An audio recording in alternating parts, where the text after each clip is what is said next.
Gloire à Dieu. Je tiens à vous remercier d'être là pour venir vous réunir avec nous, pour pouvoir venir rencontrer notre Dieu, pour pouvoir le louer, l'adorer, se concentrer sur lui, parce que notre Dieu, c'est notre Sauveur, c'est notre Seigneur. C'est celui qui est mort pour nous pour qu'on puisse être sauvé. C'est pour ça qu'on a avantage à s'approcher de lui pour être dans ses bénédictions. Dieu, il veut nous bénir dans notre vie. Puis on va continuer cette étude-là tantôt. Mais avant d'aller plus loin, on va prier pour que le Seigneur bénisse notre réunion. Puis après ça, on va méditer un chant. Seigneur, je te demande, je te viens te redire merci pour tout ce que tu fais dans nos vies. Merci pour ton amour, merci pour ta grâce, merci pour ton Saint-Esprit, merci pour ta parole, merci pour l'Église, le lieu de rencontre, merci pour tout ce que tu fais dans nos vies, cette œuvre de changement et de transformation. Seigneur, nous voulons te louer, t'adorer, te glorifier ce matin.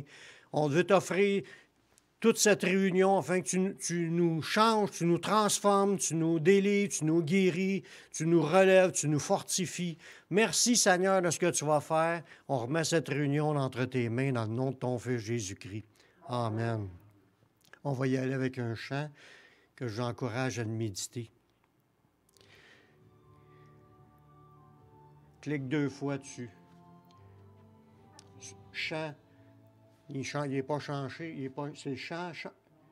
C'est pas le bon chant. C'est pas le bon chant. C'est chant la prière, le dernier.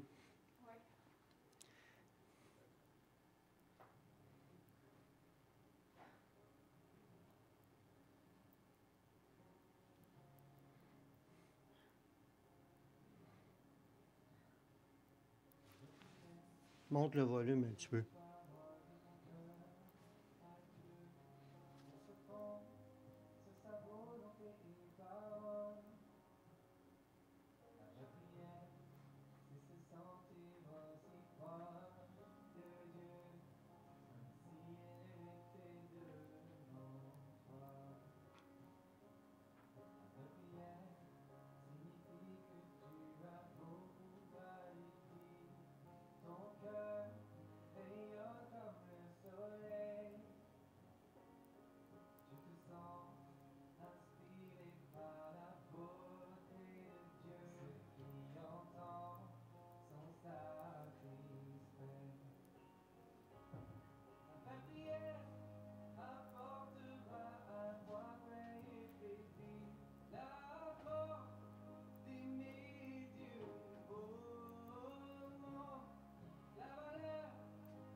Amen. Amen.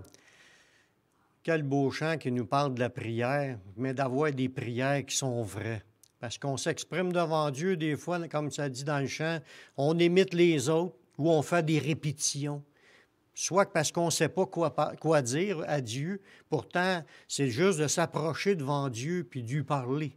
Parce que prier, c'est demander. Prier, c'est de s'adresser à Dieu, lui parler comme si on se parle. On est capable de parler à d'autres personnes, on est capable de parler à Dieu. Dieu, il est là, puis il nous entend, puis Dieu veut que nos prières soient exaucées. C'est le sujet qu'on va regarder aujourd'hui, qui nous parle d'être rafraîchis par les exaucements de nos prières. On est dans la série qui continue à regarder dans le passage dans les Actes au chapitre 3, les versets 19 et 20. C'est toujours basé là-dessus.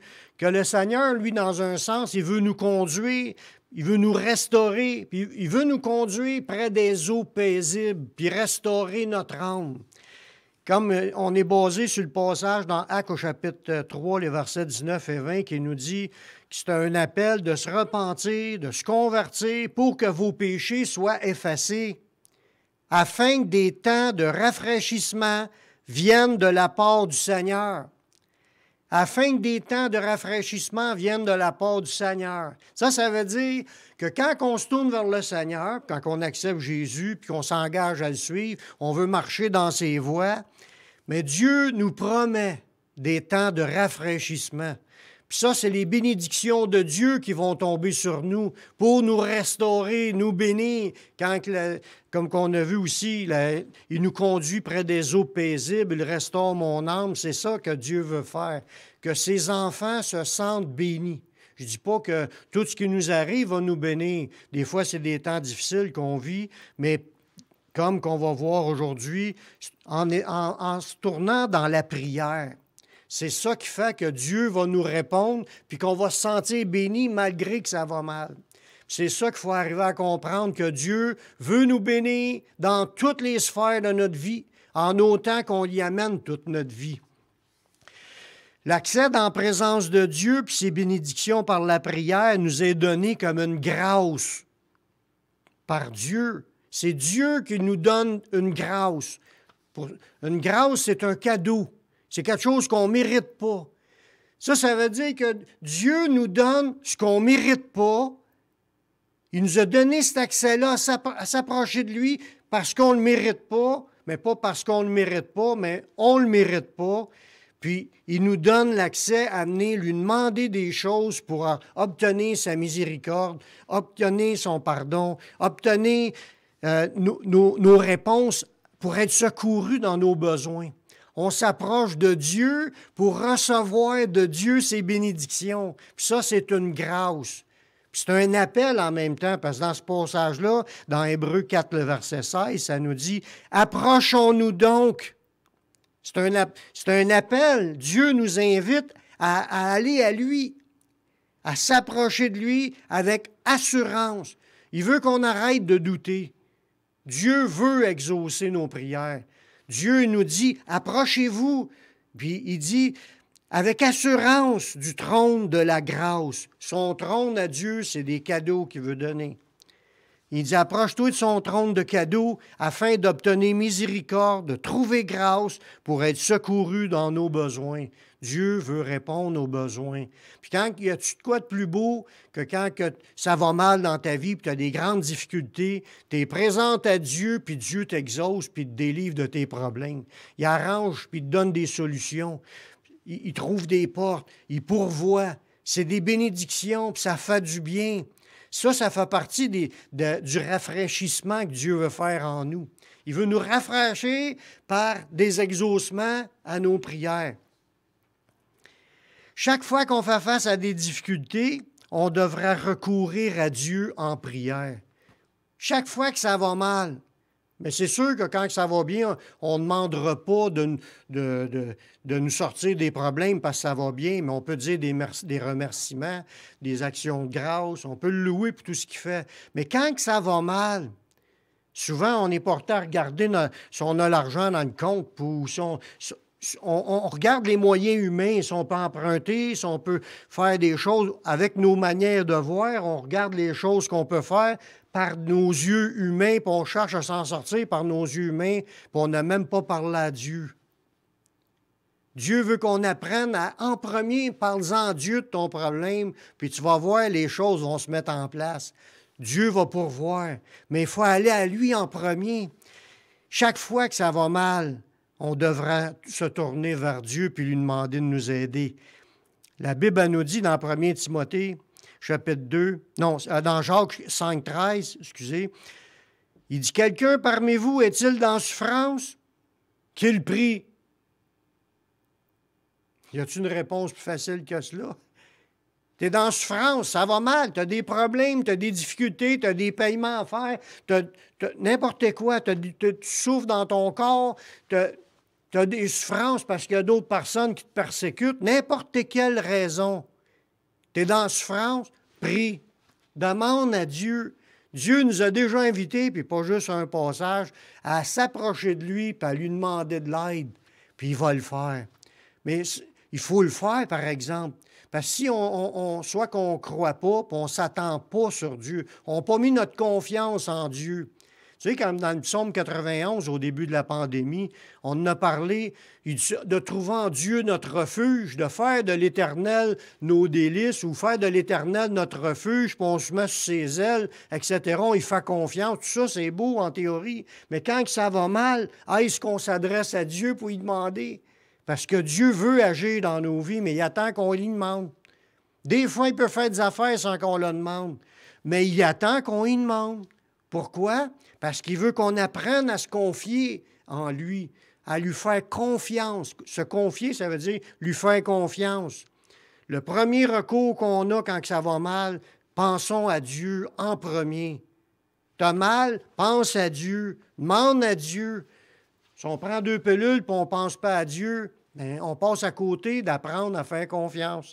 Puis Dieu, il dit, quelqu'un souffre parmi vous, si tu es dans la souffrance, prie. Si tu es dans la joie, chante des cantiques. C'est simple comme ça, la vie chrétienne. Comme un enfant qui ira voir son papa. Papa, j'ai besoin de... Puis normalement, le père met la main dans ses poches puis il donne. Parce qu'on veut bénir nos enfants, normalement. Il y a plusieurs moyens pour parler au Seigneur. La Bible elle nous parle de plusieurs moyens pour parler au Seigneur. Puis on va voir des mots qui sont utilisés pour prier, mais il y a plusieurs mots, puis ils ont tous des sens différents dans la Bible, dans le grec. Dans 1 Timothée, chapitre 2, le verset 1, ça nous dit, l'apôtre Paul qui nous parle, il dit « J'exhorte donc avant toute chose. » C'est ça que je vous disais tantôt. Tu vas même entreprendre des nouvelles affaires, commence par en parler à Dieu. Mets Dieu en premier. Tu as des choses, tu as des projets, tu penses à des vacances cet été, mais mets ça dans les mains de Dieu. Tu penses à te trouver une nouvelle job, mets ça dans les mains de Dieu. Tu penses à un besoin, mets ça dans les mains de Dieu. C'est pour ça que Paul il dit, je vous exhorte avant toute chose qu'est-ce qu'il nous exhorte de faire avant toute chose? Mais avant de faire n'importe quoi, il dit, avant toute chose, à faire des prières, des supplications, des requêtes, des actions de grâce. Puis là, il nous parle pour tous les hommes, puis là, il dit pourquoi prier. Mais avant toute chose, commence par faire des prières, des supplications, puis des requêtes. Fait qu'un chrétien devrait avoir comme premier réflexe, quand ça va mal ou quand il y a des projets puis qu'il veut faire des choses, même si c'est pour faire de l'évangélisation ou faire des projets dans l'Église ou faire des projets dans ta maison, commence par demander à Dieu. Fais des prières, des supplications, des requêtes. Puis là, on va regarder les mots grecs et les différents sens que ça a. Dans le dictionnaire Strong, le mot prière, que là, c'est prier. C'est ça que ça veut dire. Puis même dans 3, ça sous-entend que c'est pour prier. Mais prier avec instance. Puis ça nous dit que c'est des prières qui sont adressées à Dieu. Parce que tu peux être en train de demander aux voisins. C'est pas aux voisins que Dieu veut qu'on apprenne à prier Dieu, des prières à Dieu, mais des supplications. Ça peut aller jusqu'à supplier Dieu, à demander quelque chose, mais à vouloir avec intensité. Là. C'est plus juste, Seigneur, je voudrais avoir un pain. On pourrait demander ça bien carré, bien sec, sans émotion, mais quand tu mets de l'émotion dans ta prière, c'est comme si tu as de la peine, tu as de la misère, tu as besoin d'aide, tu vas crier à Dieu, tu vas lui supplier, tu vas lui demander, tu montes le ton, tu mets des émotions dans ta... Tu vas jusqu'à là, ce mot-là. Puis, ce mot-là, il y a un autre sens aussi qui est employé dans d'autres situations. Ça parle comme si ça serait... Le mot prière, dans cette manière de l'écrire là, dans le grec, ça veut dire comme ça désigne un lieu de prière. Comme dans Luc 19, 46, quand Jésus a dit, il est écrit, ma maison sera appelée une maison de prière. C'est comme si le mot prière, écrit comme qui est écrit là, ça sous-entend aussi un lieu de prière. C'est un endroit pour aller prier. C'est un endroit mis à part ou adapté pour offrir de la prière. C'est comme une synagogue ou une église. Un endroit en plein air aussi, comme les Juifs avaient l'habitude d'aller prier en dehors de la ville quand il n'y avait pas de synagogue, ou de tels endroits, tu pouvais se trouver sur le bord d'une berge, comme tu vois dans les Actes que Paul est allé, il pensait qu'il y avait un lieu de prière sur le bord de l'eau. Il est allé prier là. C'est un mot prière-là, c'est comme si ça sous-entend, on s'en va prier, on s'en va au lieu de prière, un endroit de prière. Ça veut dire qu'avant toute chose, Paul est en train de dire, va dans l'endroit de prière, va à l'église, va dans la réunion de prière du mercredi, va te réunir dans un lieu de prière avec d'autres frères et sœurs. C'est plus loin que juste le demander à Dieu. Il est en train de nous dire, rassemble-toi avec d'autres pour aller prier. Même le temple, dans le temps des Juifs, Jésus, comme j'ai dit tantôt, il dit « Ma maison sera appelée une maison de prière ». Mais le mot « prière », c'est ce mot-là. C'est un lieu de prière. C'est ça qui est le sens du mot, là. Ma maison va être un lieu de prière. C'est ça. Fait que une des choses qu'on peut développer, c'est de prendre plus de lieux de prière ensemble.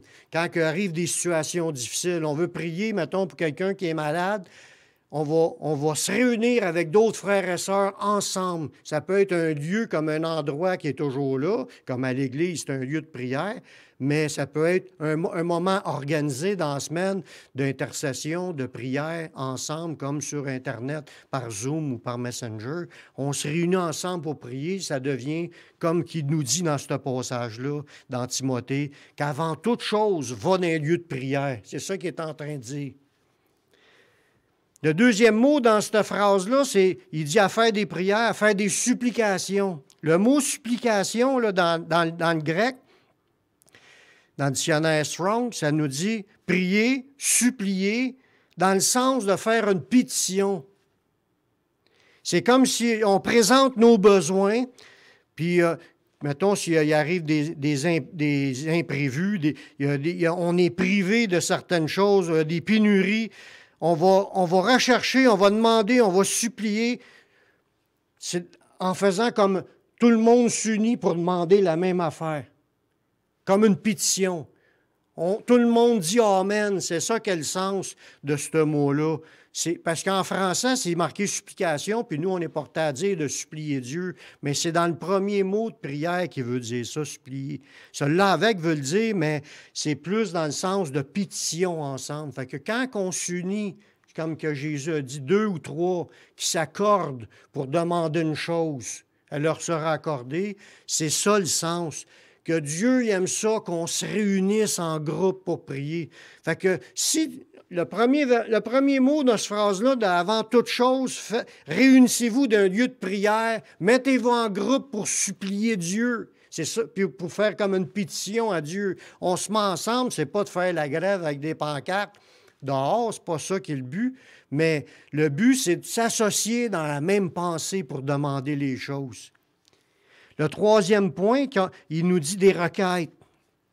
Dans le dictionnaire Strong, le mot requête qu'il y a là, c'est encore dans le sens de faire des prières, mais on parle dans l'idée d'une rencontre avec Dieu. Rencontrer Dieu. C'est une entrevue avec Dieu. C'est comme si on vient ensemble, on vient visiter Dieu pour converser avec Dieu, avoir une conversation avec Dieu, en rencontre. Fait que la réunion de prière, il faut qu'on aille dans l'idée qu'on s'en vient rencontrer Dieu. On s'en vient rencontrer Dieu, c'est comme un meeting, comme un patron qui arrête ses employés, mais là, c'est nous avec Dieu. On prend un temps pour jaser, parler avec Dieu. Autant on se réunit ensemble en pétition, mais on est réunis ensemble dans un lieu pour faire connaître à Dieu nos besoins.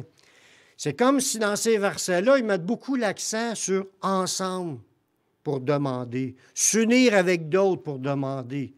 Fait que faut croire que Dieu aime ça quand les chrétiens sont plusieurs ensemble, puis qu'ils demandent ensemble. Puis il y en a un qui demande de quoi, les autres disent Amen. Amen veut dire « Ainsi soit-il, qu'il soit fait comme c'était dit. » C'est ce qu'on veut, Seigneur. On réclame les choses, puis après ça, on est capable d'aller plus loin que le Amen. C'est « qu'il soit fait comme c'était dit. » C'est ça qu'est le but. Puis il faut apprendre à croire, parce que ce n'est pas automatique. Souvent, on fait des prières comme par répétition, des affaires apprises par cœur, puis on ne pense même pas à ce qu'on dit. Mais si je fais une rencontre avec Dieu, ça veut dire, là, je suis pleinement conscient que je suis devant Dieu, puis on est devant Dieu ensemble, puis qu'on pense, on parle à Dieu, on communique avec Dieu. C'est ça que le troisième mot, requête, veut dire. C'est comme une entrevue avec Dieu ou une conférence ou une conversation avec Dieu. Puis là, c'est là qu'on demande ensemble. Fait que les trois, là, quand Paul a dit ça, c'est qu'il parle de se réunir, aller dans un lieu précis, de se réunir en groupe, puis de s'accorder ensemble pour converser avec Dieu, puis lui faire connaître tous vos besoins. Avant de faire quoi que ce soit, il dit commencer par cela. Puis il y a une bénédiction qui va découler de cela.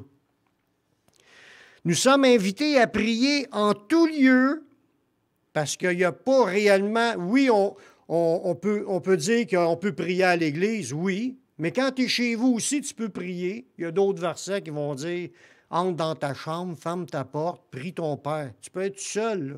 Dieu voit dans le lieu secret aussi. Puis tu peux être dans ton char aussi en train de prier. Tu peux être en train de passer l'aspirateur, tu peux être en train de prier. Prier, là, tu peux prier tout partout, là, puis prier tout le temps aussi, dans toute la journée, si tu veux. Puis Dieu nous demande dans ce passage-là, on va le voir dans un beau passage, il dit, on est invité à prier en tout lieu, mais avec une attitude d'action de grâce. Qu'on remercie le Seigneur pour ce qu'il fait. On est reconnaissant. On le sait qu'il nous écoute, là, mais on le sait aussi qu'il nous a déjà exaucés, puis on lui dit merci pour les affaires. Ça, de prier avec action de grâce. Ça dit aussi de prier en étant en paix avec les gens avec lesquels on est. Parce que si tu pries, Seigneur, enfarge-les, puis casse les jambes pour y montrer. Tu sais, il y a dans les actes, là, il y a des gens qui étaient à 40 personnes qui sont mis ensemble pour jeûner en plus pour tuer Paul. Puis il avait dit qu'ils vont jeûner tant que Paul n'est pas mort. Il priait, puis il jeûnait, puis il dit qu'il ne lâchera pas de jeûner tant que Paul ne sera pas mort. Imaginez ça, là. Ils se sont réunis en prière avec des jeûnes. Dans leur désir, ils pensaient à tuer Paul. Ça, ce n'est pas des prières exaucées, puis ça, c'est satanique, penser comme cela. Il y a juste les magiciens, là, ceux qui lancent des sorts, ces autres, puis les vaudous, puis ces affaires-là, qui pensent à faire du mal aux autres. Dieu veut que les chrétiens s'aiment les uns les autres. Quand on est réunis ensemble, c'est pour se bénir les uns les autres, pour s'aimer, pour se rester connectés ensemble. C'est ça que Dieu veut. Puis qu'on arrive là comme on est en paix avec tout le monde, puis on fait la paix avec tout le monde. Puis on veut même, on a à cœur d'écouter ce que les autres ont à dire, puis de dire Amen à Dieu pour les choses qu'ils vont demander. C'est ça qui est le plan de Dieu. Pas qu'on arrive en souhaitant du mal à notre prochain. Qu'on soit en paix avec les gens, puis en ayant des pensées pures. Parce que pendant le temps de prière, là, on entend quelqu'un prier, puis on fait comme les pharisiens faisaient. Il y avait une prostituée qui s'est avancée devant Jésus, puis elle aimait Jésus, elle embrassait les pieds, puis les autres sont là dans leurs mauvaises pensées. Ah, si, en parlant de Jésus, s'ils savaient quel genre de femme que c'est une prostituée, puis blablabla, puis là, c'est comme s'il essayait de rabaisser à madame dans leurs pensées, mais Dieu entend les pensées. Si on va à l'église pour prier en groupe, puis on juge les autres, puis on critique les autres dans nos pensées, penses-tu qu'il va être vraiment exaucé pendant... Tu penses ça pendant que l'autre, il prie. Dieu n'écoute même pas ses prières, tu sais, en toutes sortes de mauvaises pensées. Dieu veut qu'on s'approche quand on prie ensemble en ayant des pensées pures, des bonnes pensées pour les autres, en croyant que Dieu va exaucer tout le monde, parce que quiconque demande reçoit. Puis si on est ensemble, on demande la même affaire, Dieu, il nous dit qu'il va nous exaucer. Amen. Dans ce passage-là que je vous parle, c'est dans 1 Timothée, chapitre 2, versets 7 et 8. L'apôtre Paul, il dit, « J'ai été établi apôtre, puis je dis la vérité, je mens pas. Je suis chargé d'instruire les païens dans la foi puis dans la vérité. » L'apôtre Paul, là, il était chargé d'instruire les païens. Pourquoi? Parce que les païens ne savaient pas comment prier. Ils priaient tout croche. Parce qu'ils étaient habitués de prier leurs idoles, puis ils ne savaient pas vraiment comment se tenir dans la présence de Dieu. Puis Paul, il dit, « Moi, j'étais un apôtre, puis j'ai été chargé d'instruire les païens. » Puis là, il dit tout de suite après, il instruit là, au niveau de la prière. Il dit, « Je veux donc que les hommes prient en tout lieu, en élevant des mains pures, sans colère ni mauvaise pensée. » C'est ça que Paul y enseigne aux païens, à ceux qui ne savent pas prier. Pour dire que quand tu pries, là, tu peux prier tout partout. Tu n'es pas obligé d'aller à Jérusalem pour prier devant le mur. Tu peux prier n'importe où. Ça, c'est une affaire qu'il voulait leur montrer aux païens, les instruire dans la vérité. Puis la deuxième affaire, il dit, élève des mains pures. Sois pas une personne qui marche tout croche dans le Seigneur. Sois une personne consacrée au Seigneur, une personne vraie, qui aime le Seigneur, puis là, tu t'approches de Dieu, puis tu penses à Dieu, tu élèves tes mains pures pour louer le Seigneur, puis l'adorer. Tu lui donnes des actions de grâce, tu remercies le Seigneur pour ce qui est. Puis il dit sans colère. Il ne veut pas qu'on soit en chicane avec les autres frères et sœurs. Quand on s'unit pour prier, c'est dans la paix, les uns avec les autres, ensemble. On est en paix, dans l'harmonie, dans l'amour, sans colère. Il veut que les chrétiens apprennent à marcher ensemble. Puis ni mauvaise pensée, comme je disais tantôt, prier puis penser en mauvais des autres, comme il pensait mauvais de la femme prostituée qui s'approchait de Jésus. Elle s'approchait de Jésus, puis Jésus, il a pardonné ses péchés à elle, parce qu'elle a beaucoup aimé tout ça. Elle a démontré, elle aimait Jésus, ça démontre qu'elle a été pardonnée. Mais Jésus le dit à tout le monde qu'elle avait été pardonnée de ses péchés. Il ne faut pas juger les autres quand on prie. Il faut croire que Dieu l'accueille quand il prie. Amen. C'est agréable à Dieu lorsqu'on prie pour les autres. Quand on prend du temps, là, souvent on prie, on demande pour nous, pour nous, pour nous, pour nous. Mais quand on prie, Dieu, il veut qu'on apprenne à prier pour les autres. Dieu, il aime ça de voir les gens qui prient pour les autres. Il nous dit aussi de prier pour les autres afin de demander à Dieu sa bénédiction puis leur salut. Parce qu'il y en a qui ne sont pas sauvés, tu pries pour les autres pour qu'ils soient sauvés, puis il y en a d'autres, des frères et sœurs dans l'Église qui ont des problèmes, des difficultés, tu pries pour eux autres pour qu'ils soient bénis, qu'ils reçoivent eux autres aussi. Moi, c'est sûr, j'aime ça recevoir des bénédictions, mais je devrais être aussi content de voir qu'un autre est béni dans l'Église. Si vous êtes béni dans un de vos besoins, ça devrait réjouir tout le monde. S'il y en a un qui est dans la joie, tous les gens sont dans la joie. Il faut apprendre à se réjouir aussi que l'autre de notre groupe, il est exaucé. Puis même si un gars n'est pas chrétien, tu pries pour lui pour qu'il soit exaucé, c'est autant réjouissant de voir que Dieu répond aux prières. Puis Dieu, il aime ça, parce que ça nous dit dans 1 Timothée, chapitre 2, les versets 3 et 4, ça nous dit « Cela est bon et agréable devant Dieu, notre Sauveur, Tu sais, tantôt, je disais, avant toute chose, c'est la suite de l'autre verset. Il nous exhorte avant toute chose à faire des prières, des supplications, des requêtes, des actions de grâce pour tous les hommes. Puis il y a tous ceux qui sont élevés en dignité, les rois, puis tout ça, pour qu'on mène une vie paisible et tranquille. Puis là, il nous dit, quand tu pries pour tous les hommes, il dit, cela est bon et agréable devant Dieu. Dieu trouve ça, il est content de voir qu'on prie pour les autres. Parce que Dieu veut que les hommes soient sauvés et qu'ils parviennent à la connaissance de la vérité. Fait que quand il nous voit prier pour que le Québec ou le Canada se convertissent, là, puis que Dieu envoie des ouvriers dans sa moisson, puis qu'il y ait des églises qui s'ouvrent partout, des stations de radio chrétiennes, des stations de télévision chrétiennes, pour que la bonne nouvelle soit répandue, pour que des âmes soient sauvées, Dieu il trouve ça agréable qu'on pense aux autres qui ne sont pas sauvés. Fait qu'une fois que les gens vont être sauvés, ils vont à leur tour rendre gloire à Dieu. C'est vrai qu'aujourd'hui, ils ne rendent pas gloire à Dieu quand ils ne servent pas Dieu. Mais même qu'ils soient convertis, ils vont rendre gloire à Dieu. Dieu trouve ça agréable de voir ses enfants prier pour les gens, pour leur salut puis leur bénédiction. En plus de ça, c'est là qu'on va commencer à voir quelles sont les différentes bénédictions. Ce que Dieu va faire dans nos vies quand on va se mettre à prier pour les gens.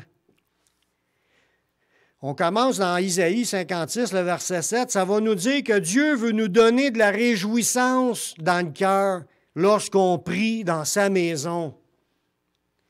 Dans Isaïe 56, le verset 7, il dit « Je les ramènerai sur ma montagne sainte et je les réjouirai dans ma maison de prière. »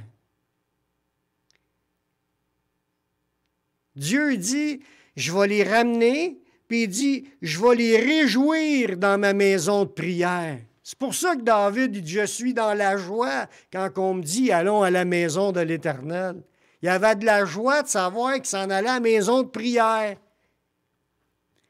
Fait que quand on est le mercredi, on devrait avoir dans le cœur, j'ai hâte de l'intercession. J'ai hâte d'aller à l'église pour aller prier avec les autres. Parce qu'il y a une joie là-dedans. Il dit, je les réjouirai. On sont-tu down d'une réunion de prière? S'il y a eu des chicanes, oui. Mais s'il n'y a pas de chicanes, puis on a tous prié, puis on était content de prier, il y a une joie. Puis ça, c'est le Seigneur qui l'a promis. C'est une restauration, c'est un rafraîchissement, cette joie-là. On arrive d'une réunion de prière toute démolie, puis on a de la misère à prier parce qu'on n'est pas préparé. Si on s'aurait préparé, on aurait rentré avec le feu de Dieu, puis on serait en feu pendant la réunion, puis tout le monde voudrait prier les premiers. Puis c'est ça qu'il faudrait apprendre à développer aussi, qu'on aime aller à l'église, on aime aller à la réunion de prière pour aller prier avec les frères et sœurs, parce qu'il y a une joie que Dieu communique. On sort d'une réunion rempli, fortifié, le cœur dans la joie, on est béni, ça fait partie des temps de rafraîchissement que Dieu veut donner. Il dit, je les réjouirai dans la maison de prière, leur holocauste, ça, et leurs sacrifices seront agréés sur mon autel. Fait que quand on va offrir des choses à Dieu, Dieu va être content de ce qu'on fait, il va les accepter. Puis là, c'est là qu'il rajoute la phrase que je vous ai dit tantôt, que Jésus a répétée. Il dit, « Car ma maison sera appelée une maison de prière pour tous les peuples. » Ça veut dire que c'est une invitation à tout le monde de commencer à prier. La prière n'est pas exclusive juste aux chrétiens. Oui, c'est vrai qu'il y a un verset dans l'Ancien qui dit que Dieu, il maudit les prières de ceux qui désobéissent.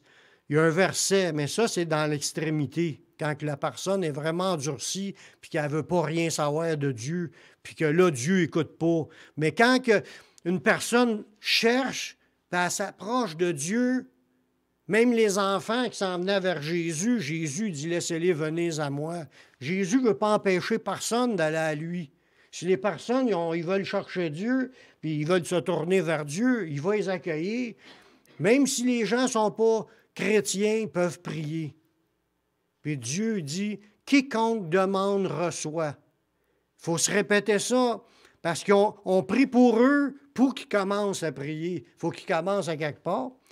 Fait qu'il dit, ma maison sera appelée une maison de prière pour tous les peuples. C'est pas une question que sa maison est pour prier tous les dieux non plus. On prie le Dieu, le réel Dieu, le Tout-Puissant, le Seigneur des Seigneurs, le Roi des Rois, qui est le Dieu d'Abraham, d'Isaac et de Jacob, qui est révélé à travers Jésus-Christ. Amen. Gloire à Dieu. Il y a plusieurs événements dans la parole de Dieu qui nous démontrent les bénédictions de la prière. On va regarder des exemples dans différents passages de ce que Dieu a fait en réponse à des prières. Ça, c'est des différentes bénédictions qu'on peut recevoir nous-mêmes aussi si on fait la même affaire, si on se met à prier. Le premier, c'est que les apôtres, ils ont prié, puis il y a des gens qui ont reçu le Saint-Esprit dans Actes 8, 15. Ça nous dit, ceux-ci arrivés chez les Samaritains, prièrent pour eux, afin qu'ils reçussent le Saint-Esprit. Puis là, le Saint-Esprit a été distribué à des personnes parce que les gens, les apôtres, ont prié pour eux autres. Puis ça nous parle, ça, avec, parce que des fois, les gens, on se dit, oh, ils n'ont pas de Saint-Esprit avec eux autres, blablabla. Mais pourquoi qu'on ne prie pas pour qu'ils l'aient, le Saint-Esprit? On peut prier. Les apôtres étaient là devant ces personnes-là, ils venaient de se convertir, ils n'avaient pas encore reçu le Saint-Esprit, ils ont prié pour qu'ils le reçoivent. Puis ils l'ont reçu parce qu'il y en a un là-dedans qui a dit « Hey, ils m'ont vous donné de l'argent afin que je puisse moi aussi prier pour les gens pour qu'ils aient le Saint-Esprit. » Puis là, Pierre l'a rejeté, puis il a dit « Que ton argent périsse avec toi. » Parce que ce n'est pas une histoire d'argent, le Saint-Esprit, là. C'est quand tu marches avec le Seigneur, tu peux prier pour les autres pour qu'ils reçoivent le Saint-Esprit, puis qu'ils soient sauvés. Puis il y a plus que juste ça, on va le voir dans les prochaines études aussi. Il y a aussi la puissance de Dieu qui peut descendre sur les gens avec le baptême du Saint-Esprit et les dons spirituels. Un autre beau verset qui nous parle dans Actes 4, 29 à 31. C'est l'histoire des apôtres quand ils se sont fait persécuter par les Juifs, puis ils les interdisaient de parler de Jésus. Ils n'avaient plus le droit de parler de Jésus. On voit dans ce passage-là que les disciples ils ont eu peur, puis ils ont prié ensemble, puis ça nous dit que tous furent remplis du Saint-Esprit. Puis là, ça l'a enlevé leur peur. Puis là, après ça, ils étaient capables de parler avec assurance pour parler de Jésus. Même si les humains essaient de nous mettre des blocages, tu peux prier pour que Dieu... Mettons, si tu es bloqué, puis tu n'es plus capable de prier, tu n'as plus le goût d'avancer parce que tu as reçu des paroles qui t'ont blessé, des paroles qui t'ont reviré à l'envers, qui t'ont bouleversé. Tu n'es plus capable d'avancer pour le Seigneur. Mais ils se sont mis ensemble, puis ils vivaient ça, là, toute la gang. Là. C'était tous des gens qui avaient déjà reçu le baptême du Saint-Esprit. Mais ils n'étaient plus remplis du Saint-Esprit. Ils ont prié ensemble pour rentrer encore remplis du Saint-Esprit dans Actes 4, 29. Mais là, je vais lire le verset 31. Dans le verset 29, il dit là, c'est leur prière. Et maintenant, Seigneur, vois leurs menaces et donne à tes serviteurs d'annoncer ta parole avec une pleine assurance. Mais l'autre verset, ça nous dit au verset 31, quand qu'ils eurent prié, le lieu où ils étaient assemblés trembla, puis ils furent tous remplis du Saint-Esprit, puis là, ils annonçaient la parole de Dieu avec assurance. Ils étaient tous syndambres, ils étaient tous écrasés, ils étaient abattus, ils étaient à terre, mais quand ils sont mis en prière, ils ont été remplis du Saint-Esprit. Puis c'est ça qu'il faut comprendre, frères et sœurs. Quand ça va mal, qu'on est écrasé, on est abattu, bien, tu as besoin d'être rempli du Saint-Esprit pour être capable de faire ce que tu as à faire. Mets-toi en prière. Puis tu peux appeler d'autres personnes, si tu veux, pour être en groupe, pour prier ensemble, parce que là, ils est en groupe. Ils ont prié ensemble, puis toute la gang ont été remplis du Saint-Esprit. C'était tout du monde qui avait déjà été rempli, mais le fait de prier, ils ont été à nouveau renouvelés et remplis du Saint-Esprit. Un autre passage qui est super, c'est dans Matthieu, chapitre 21, les versets 21 et 22. C'est Jésus qui enseigne dans ce passage-là que si nous prions avec foi, sans douter, ben nous serions exaucés. Puis des prières, même des affaires incroyables. Jésus leur répondit, parce que Jésus venait de maudire un figuier, un arbre qui produit des figues, puis quand il l'a maudit, le lendemain, quand ils ont passé, l'arbre était sec. Puis ça nous dit, là, Jésus répondait aux disciples, et Jésus leur répondit, « Je vous le dis en vérité, si vous aviez de la foi, puis que vous ne doutiez point, non seulement vous feriez ce qui a été fait à ce figuier, mais quand vous diriez à cette montagne, ôte-toi de là, puis jette-toi dans la mer, mais il dit cela, ça se ferait. Au verset 22, il dit, tout ce que vous demanderez avec foi par la prière, vous le recevrez. Ce n'est pas le seul passage qui dit ça, il y en a d'autres. Qui dit de croire sans douter. Si tu crois ce que tu dis arrive, tu vas le voir s'accomplir. Ça, c'est un autre passage qui parle de la même idée. C'est quand tu pries, il faut chasser tout doute. Si tu es là, puis tu pries, puis je pense pas que Dieu m'entend, je pense pas que je vais être exaucé, je pense que ça ne sert à rien que je suis en train de faire. Tu continues à prier, là, puis là, tu confesses dans ta tête, là, tu ne confesses pas de ta bouche, mais tu penses, là, ça ne marchera pas, ça ne marchera jamais, puis je suis sûr que je ne serai pas exaucé. Si tu penses de même pendant que tu es en train de prier, je te garantis que tu vas être exaucé, puis tu ne seras pas exaucé. Tu vas être exaucé de ne pas être exaucé parce que tu te dis dans ta tête, ça ne marchera pas. C'est sûr, tu vas être exaucé, ça ne marchera pas. C'est le contraire. Il faut que tu aies de la foi, même dans ta tête. Autant que tu crois pour le demander, crois que Dieu veut que tu le demandes en croyant, sans douter. Puis il dit, tu vas l'avoir, ton affaire. Il faut arrêter de penser que Dieu ne veut pas nous exaucer. C'est pas biblique, ça.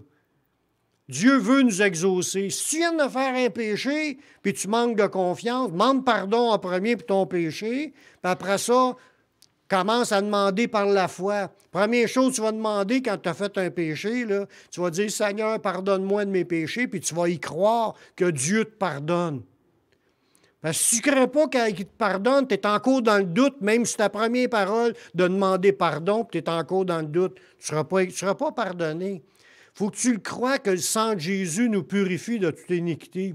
Il dit, si tu confesses de tes péchés, il est fidèle et juste pour te pardonner. Dieu, il n'est pas un menteur, il est fidèle, puis il est juste. Ça fait partie de sa justice, que si quelqu'un confesse Jésus, puis il demande pardon, il va être pardonné. Fait que, faut même pas que tu doutes sur le pardon. Puis une fois que tu as reçu ton pardon, continue à demander, demande-y de l'aide pour t'aider, puis tu vas lui demander, puis il va te la donner parce qu'il est fidèle. Il exauce les prières, mais doute pas. Le doute, là, c'est comme Pierre quand il marchait sur l'eau, puis quand il a commencé à douter, qu'est-ce qu'il a fait? Il a coulé. C'est la même chose pour nos prières. Si on demande des prières et on pense que Dieu ne nous exaucera pas ou on pense que ça ne marche jamais, bien, c'est sûr que tu ne l'auras pas. Parce que Dieu voit notre cœur en premier. Il faut que ça vienne de notre cœur, de nos pensées, et avant d'être dans notre bouche.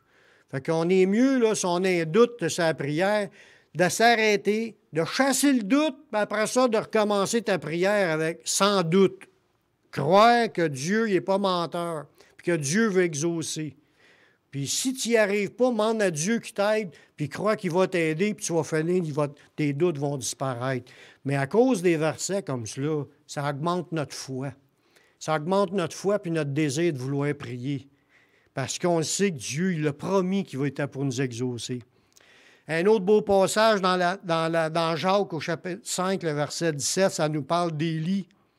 Que lui, il a prié avec instance, puis il n'a pas mouillé pendant 3 ans et demi. Ça dit, Élie est un homme de la même nature que nous. C'était pas un surhomme ou un surchrétien, là. C'était un homme normal, comme nous, Élie. Il a prié avec instance pour qu'il ne plût point. Puis il tomba point de pluie sur la terre pendant 3 ans et 6 mois. C'est-tu pas extraordinaire? Il y a eu, c'est parce que Dieu était en désaccord avec le peuple. Le peuple vivait dans la débauche, il se prosternait devant les faux dieux, Baal, puis toute la Astarté, puis tous ces faux dieux-là. puis Dieu n'était pas d'accord, puis Élie a prié pour qu'il ne mouille pas pendant 3 ans et demi de temps, puis il n'a pas mouillé, puis ça dit que c'est un homme pareil comme nous autres. Puis ça nous dit, si on lit plus loin, il dit, il a prié à nouveau pour qu'il mouille, puis il s'est mis à mouiller. Dieu écoute nos prières. C'est un homme qui a prié avec foi. Il n'a pas douté. Il savait que Dieu était pour l'exaucer. Il y a peut-être une promesse de Dieu Dieu il a dit, prie pour ça. Mais marchons dans l'assurance que toutes les promesses qui sont dans la Bible, c'est Dieu qui nous dit qu'il va nous les donner. Fait que prions en conformité par la foi dans ce qui est écrit.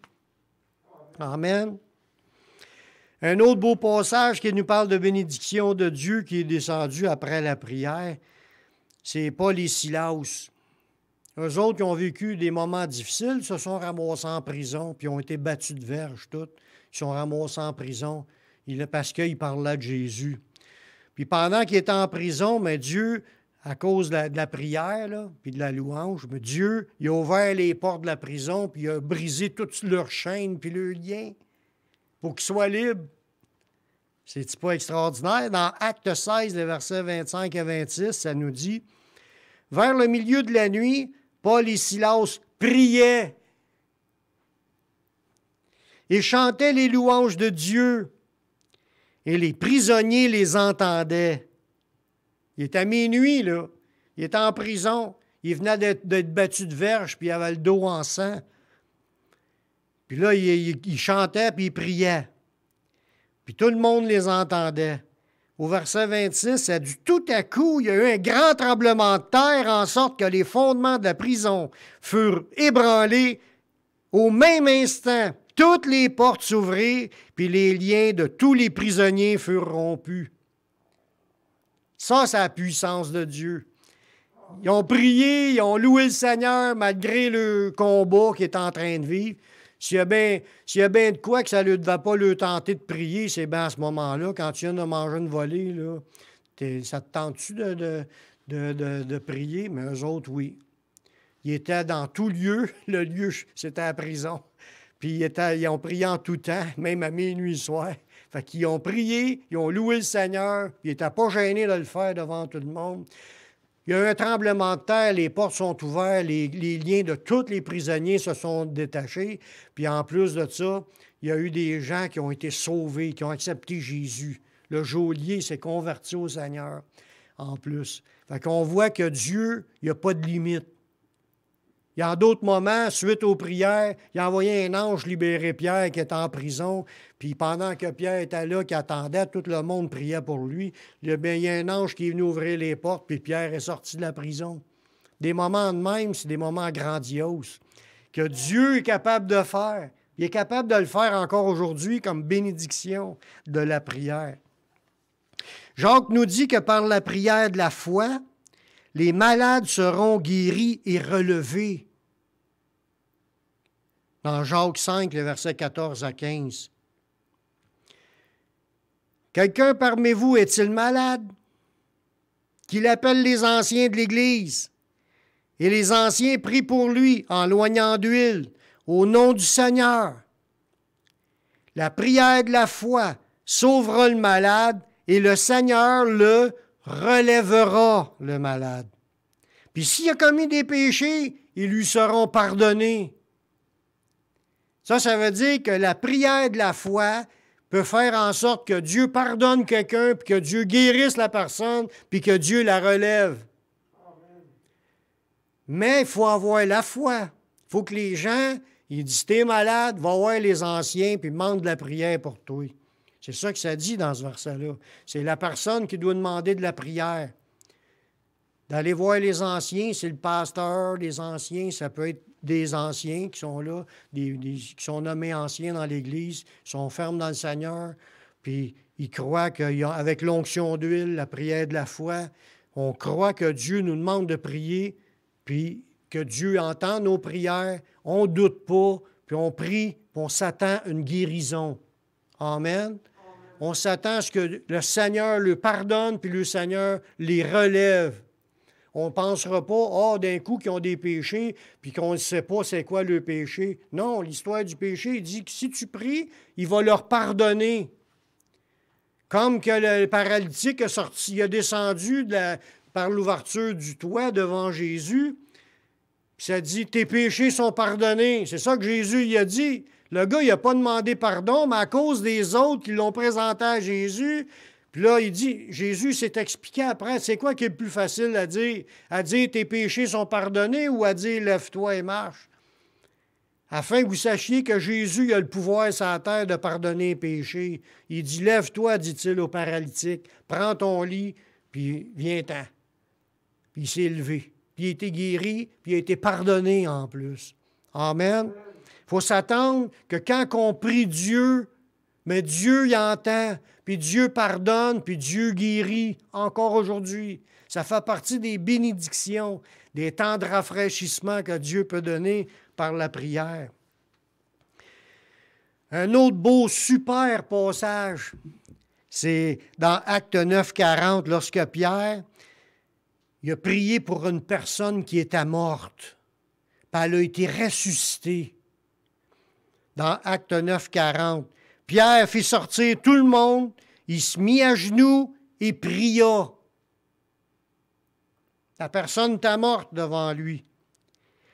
Il a dit à tout le monde de sortir, il s'est mis à genoux, puis il s'est mis à prier. Puis après ça, quand il a fini de prier, il s'est tourné vers le corps, puis il a dit, Tabitha, lève-toi. Et elle ouvrit les yeux, puis elle a vu Pierre, puis elle s'est assise. Wow! Jusqu'à où est-ce que je peux aller dans mes prières? Quand est-ce que je peux demander à Dieu? On peut demander même de ressusciter des personnes mortes. Il l'a fait, là. Puis c'est exaucé. Dieu, il est capable de le faire. Puis si tu ne le fais pas, c'est sûr qu'il ne se passera rien. Tu sais, des fois, en se disant, ça ne marchera jamais. Mais c'est sûr, si tu en penses de même, on ne l'aura pas parce qu'on doute. Il faut croire, frères et sœurs. Il faut croire que Dieu peut le faire. Puis c'est lui qui décide. Puis toi, ce que tu as à faire, c'est de le demander. Par la foi. Tu crois. Tu pries. Puis c'est à la grâce de Dieu. Tu t'attends sur Dieu. Le reste, ce n'est pas ton département. Dieu est capable de le faire. Je l'ai déjà vu ça une fois dans ma vie. Quand au début de ma vie chrétienne, moi j'habitais à la prairie, puis je louais le Seigneur, puis je m'en allais dans la rue, puis à un moment donné, j'arrive proche de la 132, puis je vois un accident sur la rue, puis là, un Jeep qui n'a pas de toit, là, il est reviré sur le côté, puis il y avait 2 personnes étendues sur l'asphalte, puis il y avait plein de monde autour. Moi, je m'en viens en louant le Seigneur, puis là, je vois ça. En voyant ça, j'ai dit, Seigneur, relève-les. En disant ça, les 2 personnes se sont assises à l'asphalte, tous les deux en même temps, puis ça regardait d'un bord puis de l'autre. Puis moi, je continue en louant le Seigneur. Moi, je sais que Dieu a ressuscité 2 personnes qui étaient mortes. Je le crois, puis je n'ai pas de doute, je n'ai même pas eu le temps de penser à ce que je disais. Je pensais au Seigneur, puis je pensais à la situation, puis ça s'est fait rapidement. Je n'ai même pas de mérite pour avoir fait quoi que ce soit. J'ai été poussé de dire ça par le Saint-Esprit. Ça s'est fait tout seul, clair, puis les 2 personnes se sont levées. Mais Dieu est capable de faire ça. Il l'a fait avec les apôtres, puis il en fait encore de cela aujourd'hui. C'est sûr que souvent, on ne met pas l'accent à toujours prier. Mais il faut que les gens aient la foi pour qu'ils le voient, puis demander de la prière. Puis ça, cette étude-là qu'on fait là aujourd'hui, faut que ça stimule encore le désir de vouloir voir la puissance de Dieu en action, vouloir voir des miracles. Dieu est capable encore d'en faire aujourd'hui. Je vois que le dernier verset pour aujourd'hui, la Bible elle nous dit de prendre courage dans la prière. Dieu veut nous accorder tout ce qui est de sa volonté. C'est toujours des choses selon sa volonté qu'on demande. On ne demande pas de gagner le million. C'est sûr que s'il veut, il pourra nous le donner pareil, même si on pense que c'est illogique. Mais il n'y a rien qui est impossible à Dieu. On pourrait dire, tu veux donner à la lune à ta femme. Tu dis, Seigneur, donne-y à la lune. Mais là, c'est sûr que c'est des affaires illogiques. Mais les choses que Dieu veut, qui c'est déjà écrit comme promesse dans la Bible, il faut s'attendre à ce qu'il peut le faire. Le dernier verset, dans 1 Jean 5, 14 et 15, ça nous dit, Nous avons auprès de lui cette assurance que si nous demandons quelque chose selon sa volonté, il nous écoute. Si tu demandes quelque chose selon sa volonté, ouais, mais Seigneur, c'est-tu ta volonté que je prie pour quelqu'un pour qu'il soit sauvé? Oui, c'est sa volonté. Demande-les. Est-ce que Dieu, tu veux vraiment répondre à mon besoin? Ben oui, il répond à mon besoin. Il nous dit, approchez-vous puis demandez selon vos besoins. Puis priez pour un voisin. Oui, il dit de prier. Il y a plein d'affaires qui nous le dit déjà. Ah ouais, prie, il nous pousse dans le dos puis il voudrait qu'on prie. Mais si on demande de quoi selon sa volonté, il nous écoute. Ça finit pas là. Et si nous savons qu'il nous écoute, quelque chose qu'on demande, nous savons que nous possédons la chose que nous avons demandée. Parce que tu sais que c'est selon sa volonté, tu sais qu'il t'écoute, puis si tu sais qu'il t'écoute, tu sais que tu possèdes la chose. Tu n'auras pas de doute, tu vas croire, puis tu vas le saisir, tu l'as saisi par la foi. Puis tu l'as demandé, puis Dieu va le faire parce que c'est selon sa volonté. Y a-t-il un amen à quelque part? On va prier ensemble. Seigneur, je te remercie pour ta parole qui est vraie. Merci pour ces beaux versets, Seigneur, qui nous ravivifient, qui nous fortifient, qui nous remplissent d'espérance, de foi. On croit en la prière, Seigneur, puis on croit que tu veux exaucer tes enfants. Merci de ce que tu vas faire à travers de nous. On veut croire et saisir par la foi tes promesses. Guide-nous dans tout cela, Seigneur, par ton Saint-Esprit, puis enlève de nous tout doute, toute crainte de prier, puis on va avancer par la foi. Je te prie dans le nom de ton Fils Jésus-Christ. Amen.